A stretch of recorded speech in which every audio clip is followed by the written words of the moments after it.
Hey, salutations les amis et bienvenue dans cette nouvelle vidéo. Aujourd'hui, on va faire une chose que j'ai jamais faite sur la chaîne. On va faire un top. Donc aujourd'hui, on va faire le top 8 des motos 125 de temps les plus puissantes et les plus sportives et celles qui vont prendre le plus de valeur à terme. Eh bien, je propose qu'on commence tout de suite par la fameuse Honda NSR 125R JC20. Pour ceux qui suivent moto que je possède, que je suis en train de restaurer, et on est quasiment à la phase finale. Donc, c'est une moto qui est sortie en 1989.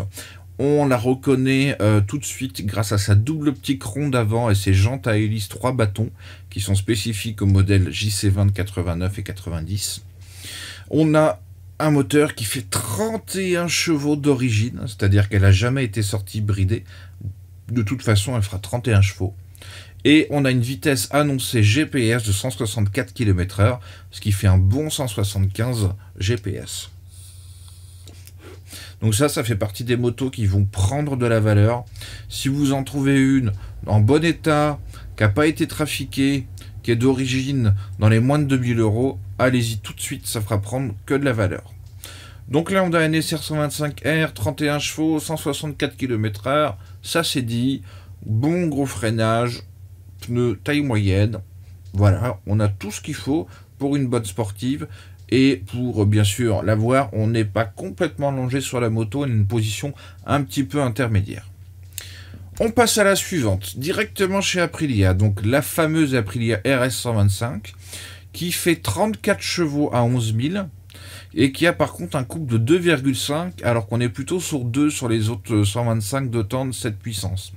Donc on a quand même 3-4 chevaux de plus et un peu plus de couple, ce qui explique sa vitesse de pointe de 171 km/h GPS, donc ce qui fait un bon 180 compteurs. Après bien sûr, comme toutes les italiennes, il faut l'entretenir, le piston fera rarement plus de 10 000 km, il faudra éventuellement faire aussi un réalisage. C'est le prix de la performance. On passe à la troisième. Pareil, une moto que j'ai eue, dont je me mords de l'avoir revendue. Une mécane géniale, la Yamaha TZR 125, où le seul bémol était le freinage qui était un peu léger. Donc on est pareil sur une 125, de toute façon elles sont toutes monocylindres, qui fait 26 chevaux à 10 000 tours minute, et qui a une vitesse chrono de 154 km/h, donc un bon 165 compteur.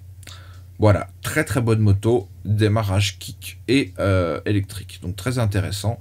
Pareil, c'est de la moto qui fera que prendre de la valeur. Ensuite, on part sur une moto un petit peu plus rare, la Suzuki RG Gamma. C'était une des premières, l'avant-gardiste, elle est sortie en 85. On a à peu près la même puissance, on a 25 chevaux. On a une vitesse de pointe, celle-ci est fausse, hein. C'est la version éventuellement bridée, mais je crois qu'il n'y avait même pas de bride à l'époque. Donc comptez, comme sur la TZR, sur un bon 155 km/h de pointe.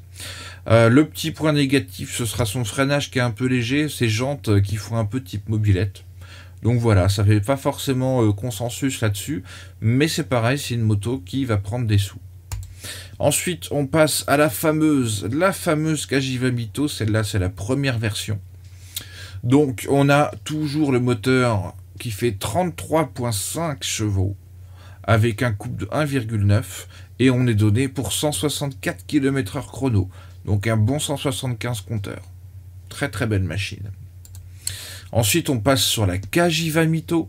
Donc la vraie, celle qui est la plus connue, qui a vraiment le design et la fourche avant de la 948. Donc on est sur une bécane qui fait 34 chevaux, qui est assez légère. Au niveau du freinage, on est sur un disque de 320 mm à 4 pistons. Pour une 125, c'est tout simplement bluffant. Donc le frein est exceptionnel. Ensuite, on a la Cagiva Mito Evoluzione, qui elle aura juste une petite amélioration esthétique. Le freinage, on reste sur la même chose, et on reste toujours sur 34 chevaux, et on est donné pour 172 km/h chrono.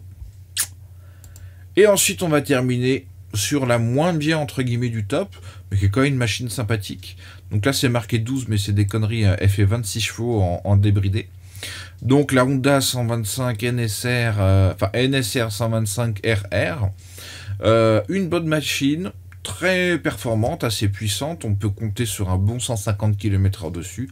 Par contre, c'est probablement une des motos qui prendra le moins de valeur, à mon avis, par rapport aux autres. Alors après, il y en a une que j'ai pas mis dans le top, c'est l'Aprilia AF1. Qui est une moto absolument exceptionnelle, qui est le précurseur de l'Aprilia RS125, qui est encore plus rare.